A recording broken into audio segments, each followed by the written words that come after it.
Émotionnel ou rationnel, en accord ou à l'opposé. Les rencontres de l'heure.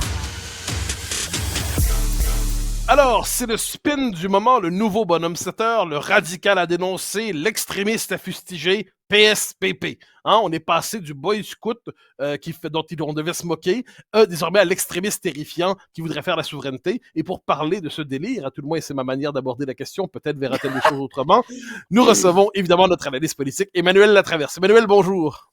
Bonjour, c'est tellement objectif comme introduction. Ah non, non, mais t'as mes pratiques journalistiques. Alors, ce l'est tout autant que quand Le Devoir fait un titre en disant « Exécution et déportation » pour PSPP, qui dirait qu'il veut faire l'indépendance parce que le fédéral exécuterait et déporterait des gens. Il a jamais dit ça, mais on lui fait dire comme s'il disait ça en télescopant son propos, puis en construisant un récit qui correspond pas à la réalité. Si je peux me permettre, moi, je savais que j'étais moqueur. Dans Le Devoir, ils prétendent être sérieux lorsqu'ils font ça. Je te laisse la parole. Oui, mais je pense que Paul Saint-Pierre Plamondon, par ses réponses, parce que cette histoire d'exécution et de déportation, ça vient pas de son discours du Conseil national du Parti québécois, là, ça vient de son point de presse de mardi matin, a prêté flanc à cette critique-là. À un moment donné, on peut être pour ou contre la façon dont il cadre le débat sur la souveraineté. Moi, je suis pas de ceux qui pensent que c'est la façon la plus porteuse.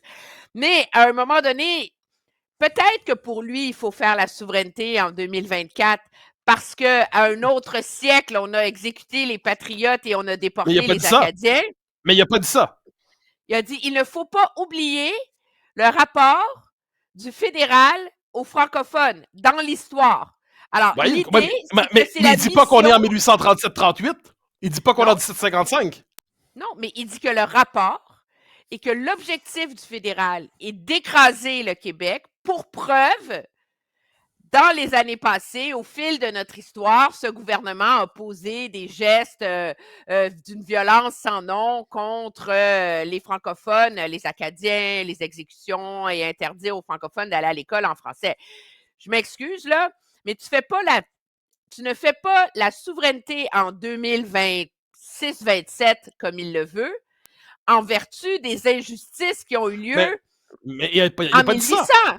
Attends ça, toi qui es soucieuse de rigueur, et Dieu sait que tu l'es, tu noteras qu'il n'a pas dit ça. Il a dit qu'il y a une continuité dans l'histoire où généralement le fait québécois est mal pris est mal considéré dans le Canada. Donc il dit qu'il y a eu d'autres éléments, il y a eu 1755, 1837-38, on pourrait dire 1919 quand la police, plutôt quand l'armée tire sur la foule à Québec, on pourrait dire tout ça.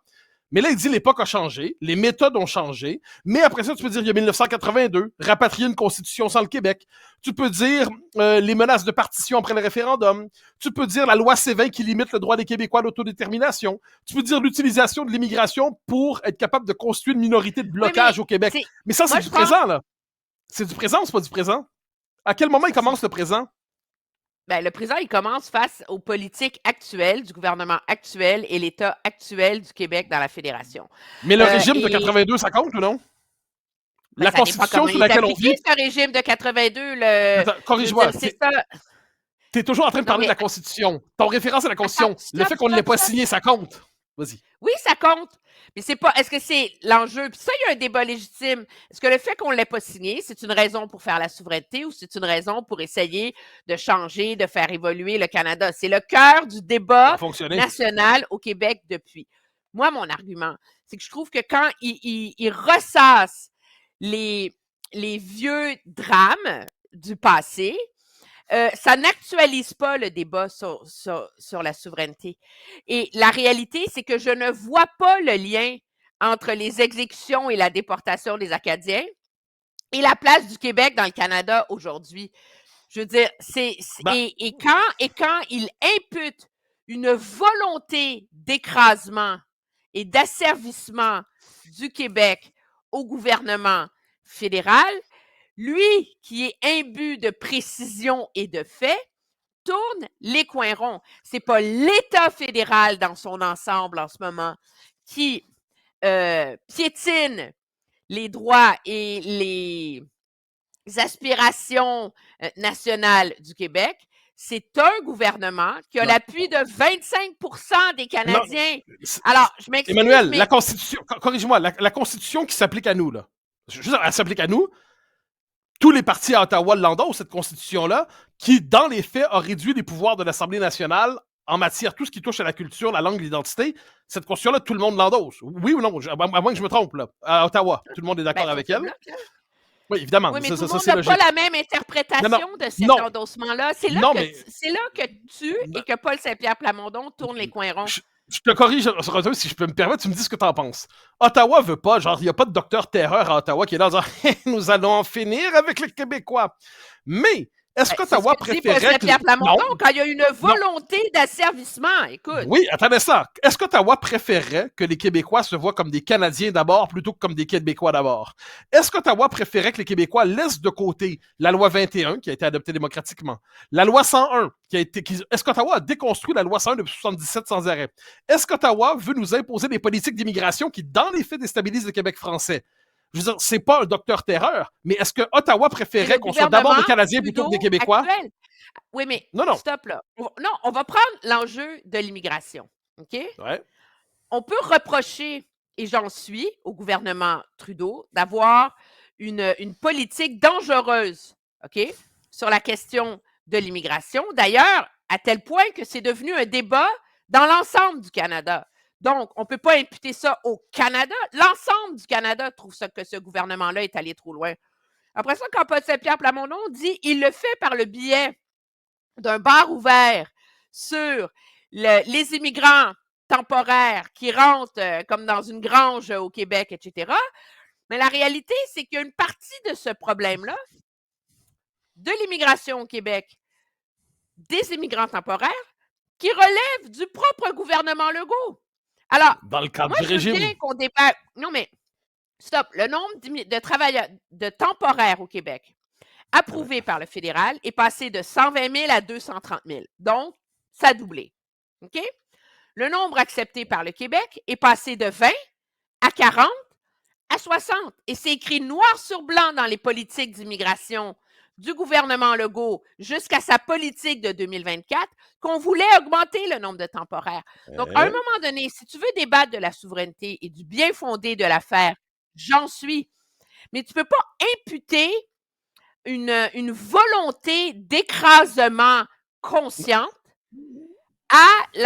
au Canada dans son ensemble. C'est là que c'est trop gros et que trop, c'est comme pas assez. Mais pas assez, il n'y a pas de doute là-dessus. Je te retourne l'argument autrement. Est-ce qu'il y a un effet, on va le prendre le mot, d'ailleurs ça m'a amusé, Robitaille l'a dit ce matin, mais je le disais hier soir dans une conversation avec un ami, est-ce qu'il y a un côté systémique, c'était le mot à la mode ces derniers temps, dans le fait que le Québec dans le Canada est condamné par la simple logique du développement du Canada à avoir toujours moins de pouvoir, à avoir toujours moins de poids politique, à voir la langue française toujours régresser. Parce que le Canada se développe tel qu'il veut se développer, l'effet de ça, c'est que le Québec est minorisé. Premier élément. Mais deuxième élément, est-ce que c'est faux de dire qu'à l'échelle de l'histoire, l'État fédéral, jusqu'à tout récemment, a aussi utilisé l'immigration pour être capable de neutraliser le nationalisme québécois?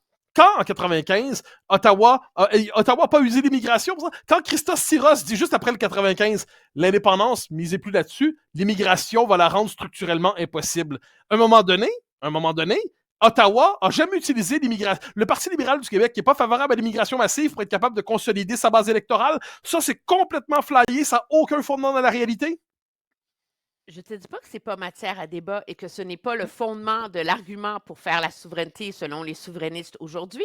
Le problème avec du débat actuel autour du discours de Paul Saint-Pierre Plamondon, c'est que c'est pas ça le débat qu'il a mené depuis 48 heures. C'est qu'il est allé ressasser dans la déportation des Acadiens. Non, mais l'exécution de Muriel, je veux dire, à un moment donné, Emmanuel, fais le débat sur l'état actuel du Canada, pas sur les reproches des 150 dernières années. Emmanuel, débat 2021. Le mouvement souverainiste en ce moment, c'est pas de convaincre les gens qui croient déjà à la souveraineté. La souveraineté est à 36 %. Ce qu'il faut faire, c'est aller convaincre le 20 % de plus de Québécois qui ont renoncé à la souveraineté, qui n'y croient plus et qui se sont accommodés de la réalité actuelle du Canada. Et ça, je m'excuse, je ne crois pas que c'est en ressassant. Non, mais c'est fascinant. Mentionner l'histoire, c'est pas ressasser. Tu vas redonner la pertinence au mouvement actuel. 2020 et 2021, surtout 2021, je crois. Toi et moi, on débat à la joute autour de la question de la situation tragique des Autochtones aujourd'hui.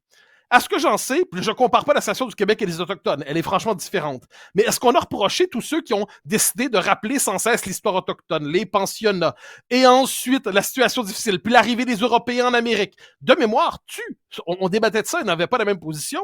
Tu disais avec d'autres que la mobilisation de cette histoire était légitime pour justifier le présent, pour expliquer le présent. Oui, à cause de l'impact des pensionnats sur l'état de santé mentale, de vigueur économique et culturelle de ces communautés qui, faut-il le rappeler, sont enfermées dans des réserves quasiment avec une clôture et n'ont pas accès à la Absolument.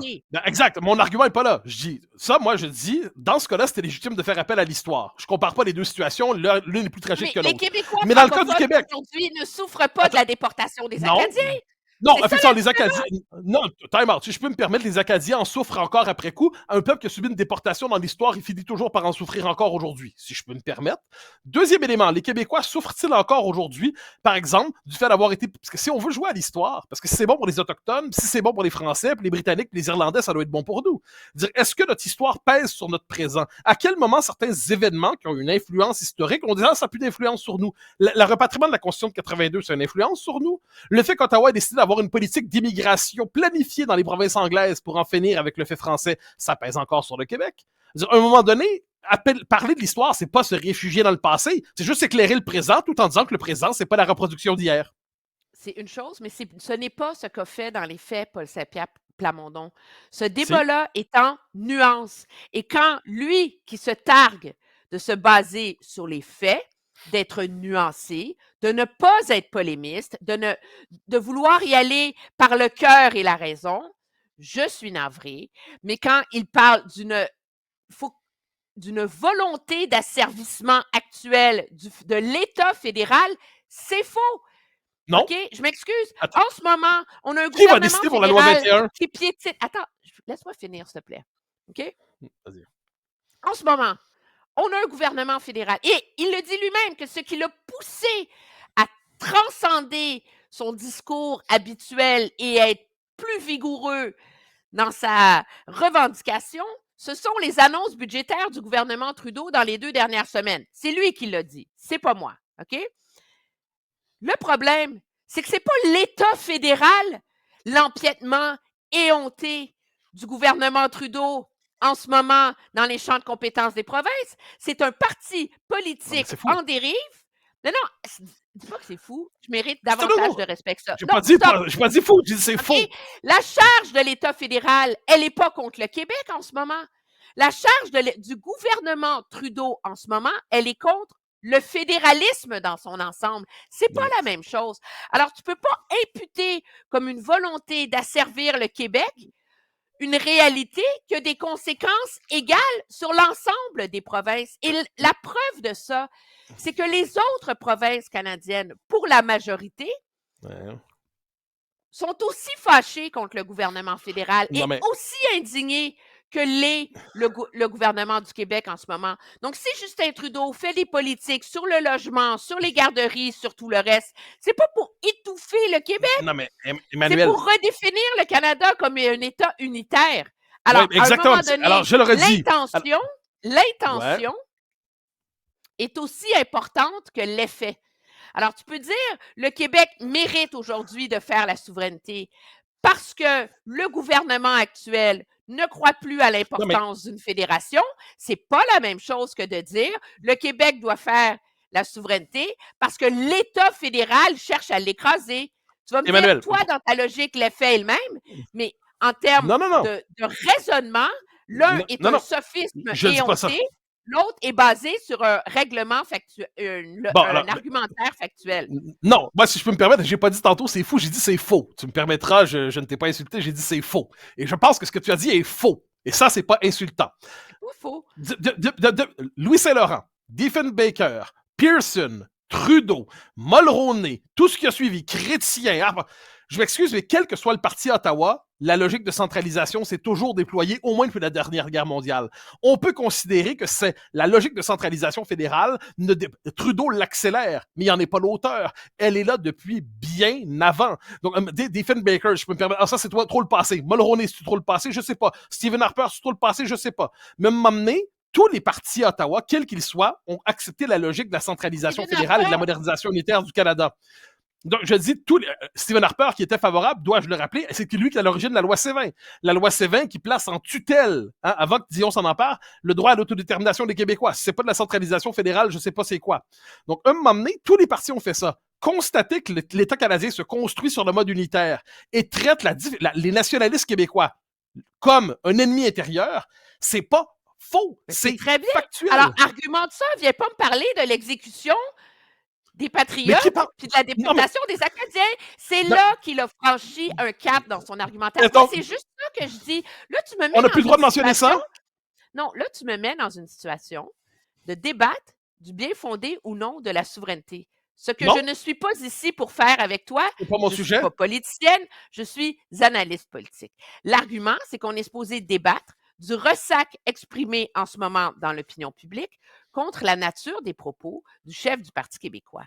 Moi, ce que je sous-tends comme analyste politique, c'est que objectivement, dans sa défense de son changement de ton, il a franchi un cap qui l'a rendu extrêmement vulnérable à la critique et qui l'a rendu extrêmement vulnérable à la diabolisation ou à la moquerie. Et que dans la mesure où son objectif, c'est de continuer à légitimer la pertinence du mouvement souverainiste, de additionner et non pas soustraire, que la souveraineté est à 36%.